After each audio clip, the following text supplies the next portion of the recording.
Hello, this is Language Learning Life, and today I'm going to be talking about broad and slender consonants in Irish language or Gaelic, and the difficulty that they sometimes pose for those of us learning, especially if we're English speakers as our first language. So I need to start by saying that I'm not a linguist and not an expert in phonetics nor phonology, just a learner facing the same problems as everyone else and the same joys, I might add, of finding out new information and learning to apply it. So let's think about broad and slender consonants. The questions I'm going to look at about learning to pronounce these in an intelligible way. First question, is it too difficult? We'll look at that. Second question, why does it matter? And if it does, third question, what can you do about it? So I'll share a little information from others I've read or heard and talk about my own particular hurdles or challenges in this topic of broad and slender consonants. So I first came across the explanation of this concept of slender and broad consonants in the book Teach Yourself Irish, which also comes with CDs, so you can listen to demonstrations of the explanation.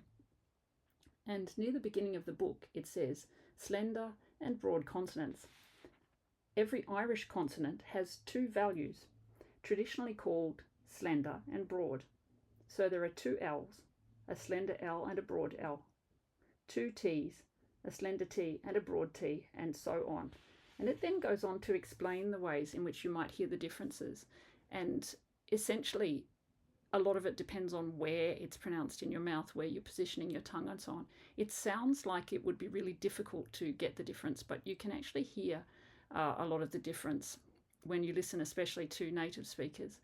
Many people who are speaking Irish online, maybe, or who, like myself, are just learning, don't make those distinctions very well.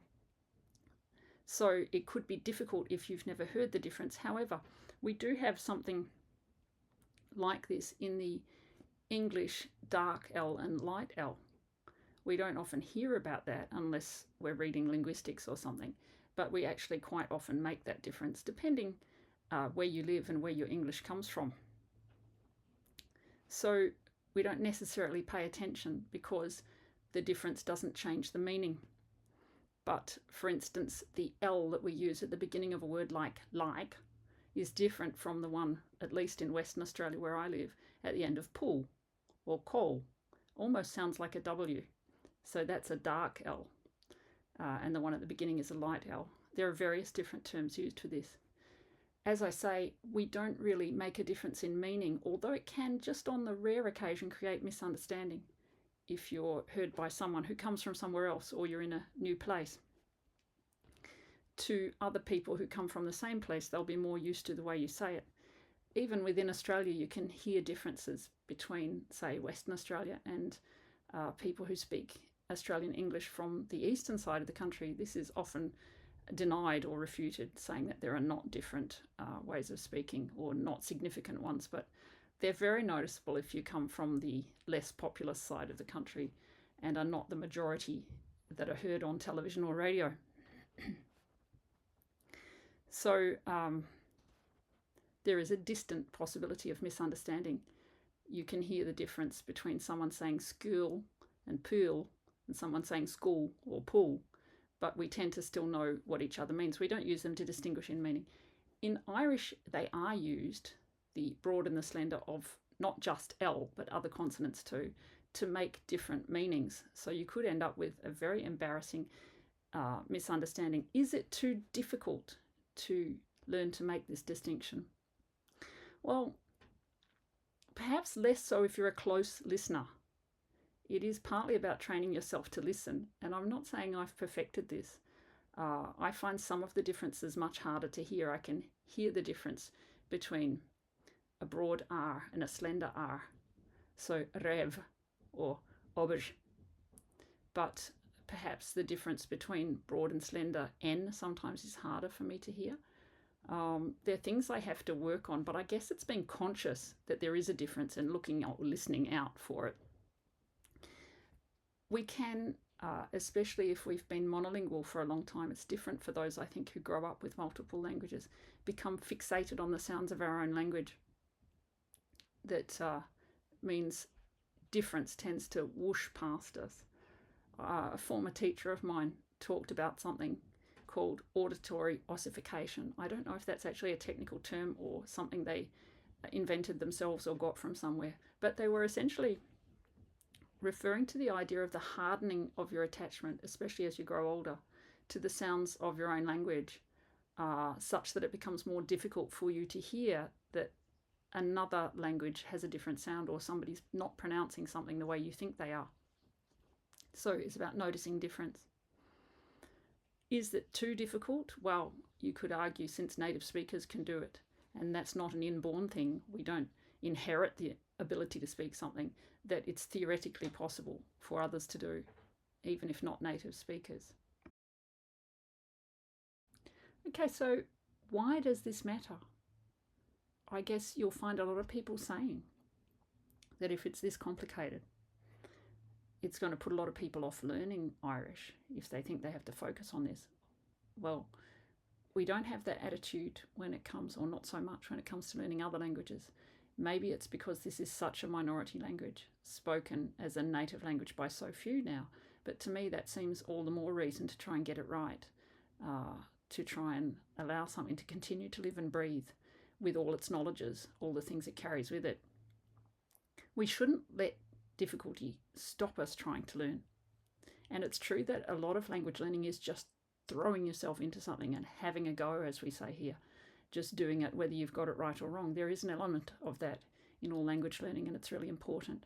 At the same time, if something's going to make a significant difference in meaning and lead you to the point where a native speaker couldn't understand you, or you couldn't understand a native speaker because you've learned different sounds, that seems to me a great shame and a great loss. So it's significant because it is how the language works. It's not just an add-on or a way of showing that you've got it or you're better than others. It's actually a way of distinguishing between words that will otherwise cause great confusion in some cases. At the same time, I don't think it needs to put people off if it's clearly explained and if they're at least conscious of it.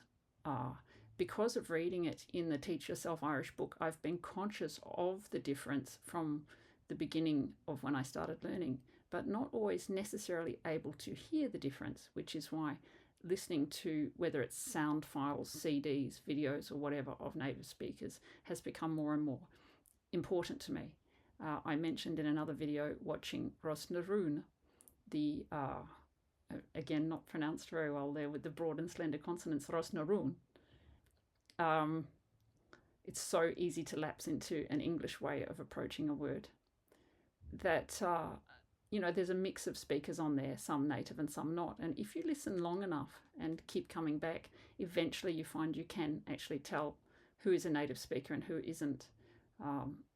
There's a great leap from that to being able to imitate the sounds so that you sound more realistic. Is the aim of learning another language the same as becoming like a native speaker? Not necessarily, but it is something in which you wish to be understood. So it's not about perfection, it's about understanding and clarity, I guess.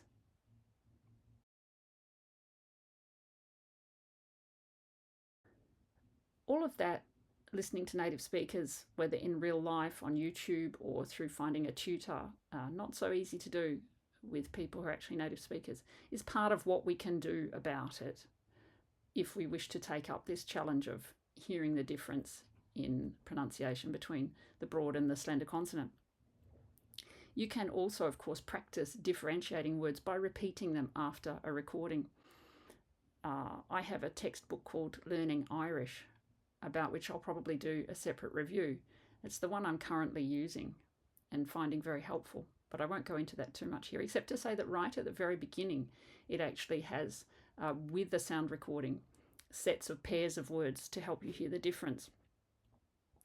So dealt with right from lesson 1. Now, if you've already learned it wrong or wrongly, It might be a little bit harder to undo, but it's just a habit like any other habit, having learned something one way and then having to change it. And habits can be changed or broken. So I think all of us, to some degree, who are learning as English speakers are going to have picked up wrong ways of saying things, and we're just constantly trying to tweak that to make ourselves better understood. Finally, still looking at what can you do about it, there are actually, though they're few and far between, and often people who don't post that frequently, there are some really great videos out there from people like Patchy and Longshach. Is there a good broad L there at the beginning of that name? I don't know. And others who have uploaded videos where they explain this in depth to greater or lesser degrees of complexity.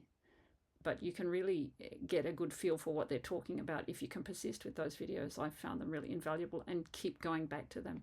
And I'll put the links for those so that people can try for themselves. I hope you found this interesting today enough to spur you on, if you're learning Irish like me, to work on the difference between your broad and your slender consonants, to practice listening closely and trying to learn where in your mouth. It's hard to do when you're speaking, but if you think about it beforehand, it soon becomes a habit. There's a logic to it. What the vowel is affects what the consonant is. So that's it for today, and I'll come back at you with more learning Irish difficulties, hurdles, challenges, or we may seek to see them as enjoyments and pleasures of learning a foreign language. Thank you.